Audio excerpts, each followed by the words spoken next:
Good morning, Honor Chem students. I just wanted to do a quick little video here about energy. We're starting a new unit today, and I'm going to actually just go through a couple slides to help you in your learning. And this would be similar to what I would do if we were kind of face-to-face. So in this unit, we are learning about the difference between heat and temperature. They are different things, and often they get confused because we always talk about, wow, it's really hot outside, and then usually the first question comes to mind is, well, what's the temperature? And we think that they are related, and in truth, they are related, but they are separate entities. Heat is defined as a quantity of thermal energy. So it is the amount of energy that is present at constant pressure. And it has units of what we call joules, kilojoules, calories, or kilocalories. It is also defined as the total kinetic energy, whereas temperature is defined as the intensity of the thermal energy, and it has units like things like Fahrenheit, which is what we use for our normal everyday temperatures outside. We're in a Fahrenheit system, but also in a laboratory we use Celsius, and we can convert Celsius to an absolute temperature called the Kelvin scale. So we learned about that in the gas laws. And temperature is really defined as the average kinetic energy of a system. So this is the average that the molecules are moving, where this is the total energy that the molecules are using.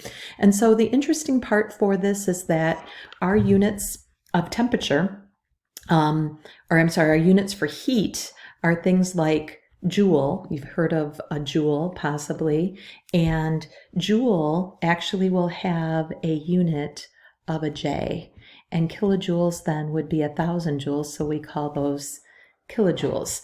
Calories are abbreviated as CAL, and a kilocalorie would be a KCAL. So there you go. You've got units for heat.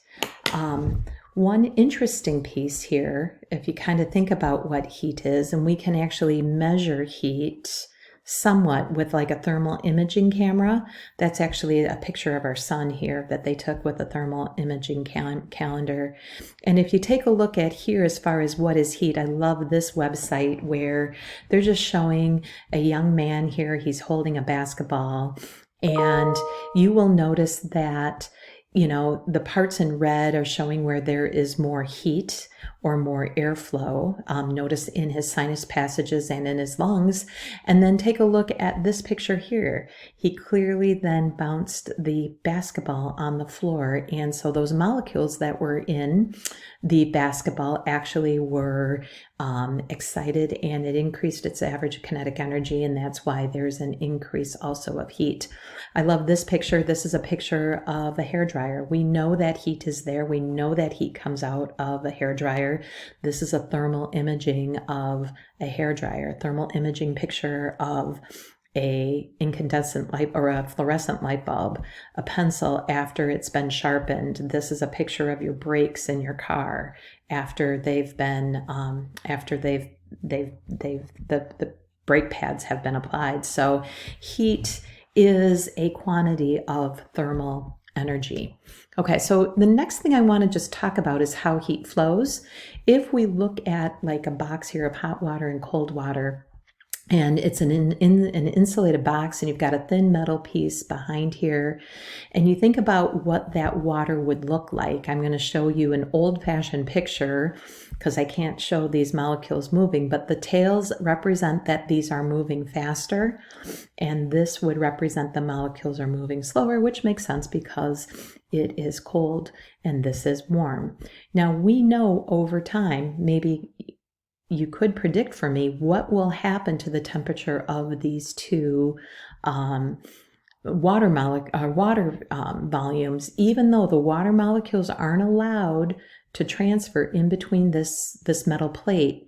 We know that over time, the water molecules are going to end up being the same temperature, and we call that a thermal equilibrium.